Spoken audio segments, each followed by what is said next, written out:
안녕하세요. 코인우먼입니다. 오늘은 2024년 9월 29일 일요일 오후 12시 28분경입니다. 구독과 좋아요, 알림 설정 정중히 부탁드리면서 오늘 영상 시작하겠습니다.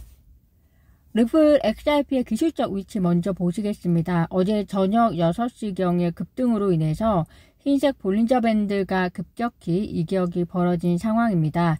리플 XRP 가격이 볼린저 밴드의 상단을 연속적으로 이탈하면서 단기 고점 영역까지 돌파를 했고요. 노란색 상대 강도 지수를 뒷받침하는 RSI 역시 희열의 영역인 80을 돌파하면서 이를 뒷받침해주고 있습니다. 빨간색 희열 다음엔 차익 실현이 나오는 것이 일반적이기 때문에 빨간색 히스토그램 두 개가 보여주듯이 매물이 살짝 소화가 된 모습입니다. 리플 XRP는 기술적으로도 아주 오랫동안 완성이 되어가는 상황이기도 했지만 무엇보다도 10월 7일 항소와 관련된 이슈로 인한 기대감 혹은 실망감의 움직임이 나타날 개연성이 매우 크기 때문에 방송에서 다뤄드리는 기술과 함께 이슈적인 부분도 촉각을 세워주시면 좋을 것 같습니다. 비트코인의 기술적 위치는 다음과 같습니다. 흰색 가격 차트가 볼린저 밴드의 상단을 타고 올라가면서 전형적으로 상승장의 면모를 보여주고 있어서 컨디션이 좋은 상태이고요.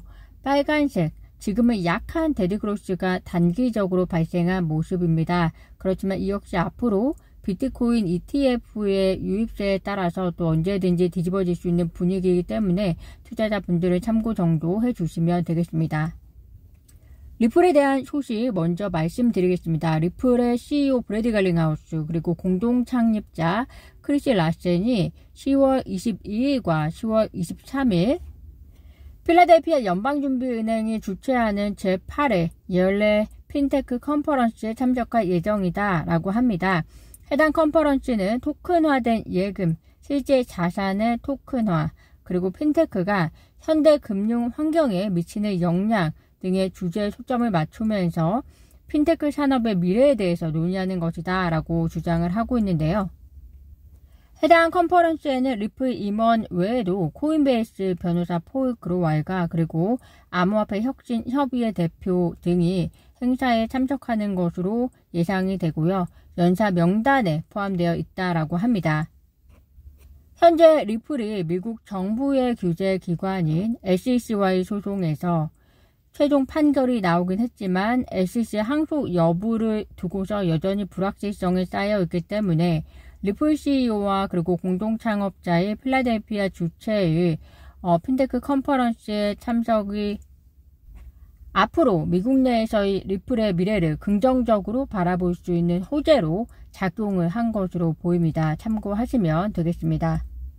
리플과 관계되는 행사가 이번 필라델피아 연준 주최의 핀테크 컨퍼런스만은 아닙니다. 10월 15일부터 16일까지 리플 시외 컨퍼런스가 진행이 될 예정입니다. 해당 행사에는 40개국 그리고 600명 이상의 참석자 그리고 50명 이상의 연사가 참석할 예정이다 라고 하는데요.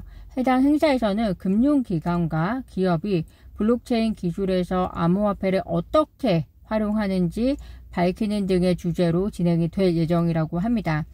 리플 시외 행사와 그리고 필라델피아 연준의 핀테크 컨퍼런스가 미국 내에서 리플의 입지를 더 공고하게 만들어주는 중요한 이벤트가 될 것으로 보이기 때문에 10월에는 SEC 항소 여부 결정과 함께 리플에게 다양한 이슈가 존재하는 달이 될 것으로 기대를 해봅니다. XRP 커뮤니티 크립토 탱크에 의하면 XRP가 $1000에 도달할 수 있는 잠재적 가능성에 대해서 설명을 해서 화제가 되고 있습니다.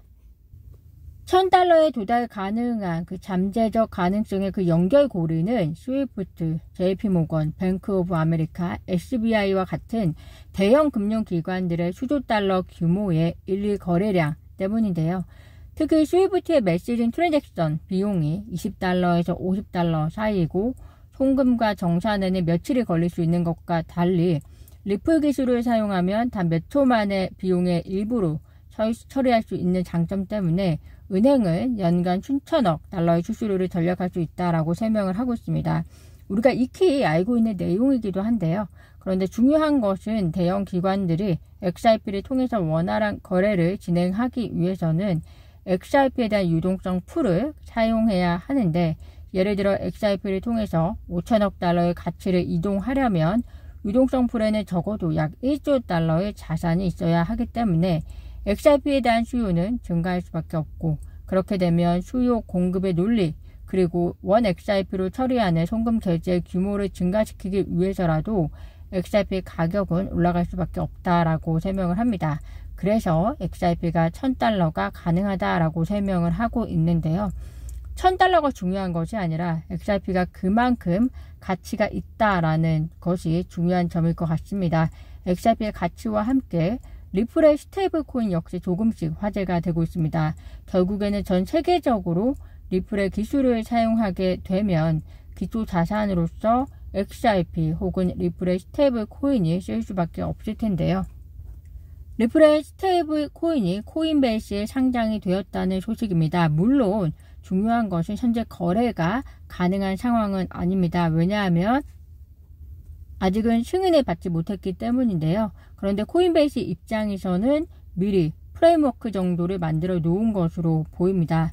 최근에 XRP 트러스트를 론치하고 그레이스케일이 계속적으로 XRP 트러스트를 광고하는 것처럼 업계는 리플과 SEC 소송을 계기로 해서 또 공고한 협력 관계를 이루어 나가고 있는 것으로 보입니다. 존 디든 변호사가 미국 매사추세츠 상원 의원 선거를 위한 공화당을 대표하는 공식적인 후보가 된 것은 아실 겁니다. 대표적인 반암호화폐 후보 워렌과 매사추세츠 상원 의원 자리를 두고 경쟁을 하게 되었는데요. 리플 소송에 있어서도 7만 5천여 명의 XRP 보유자를 대표해서 아미코스 브리핑을 제출함으로써 리플의 승리를 이끄는 데 있어 매우 큰 역할을 하기도 했습니다. 그런 존 디든 변호사가 CBDC에 대해서는 반대 입장을 밝혔습니다. 그 이유가 연준이 발행하는 CBDC를 통해서 정부는 개인이 돈을 어떻게 쓰는지 감시하고 제한까지 할 수 있게 되기 때문이다. 그래서 CBDC 반대를 위해서는 무슨 일이든지 할 각오가 되어 있다라고 강조를 했는데요.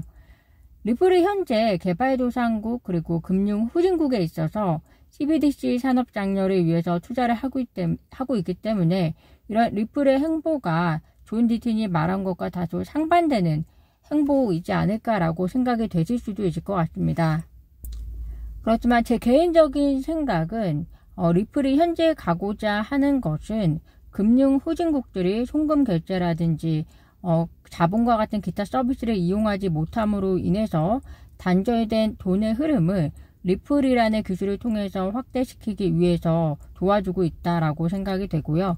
대신 이미 달러라는 화폐 그리고 비트코인과 암호화폐라는 또 화폐가 존재하는 미국 내에서 CBDC 론치는 또 다른 차원의 문제이기 때문에 조금 구별해서 봐야 하지 않을까 생각이 듭니다.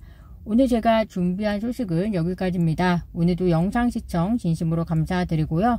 구독과 좋아요, 알림 설정은 코인우먼에게 큰 힘이 됩니다. 감사합니다.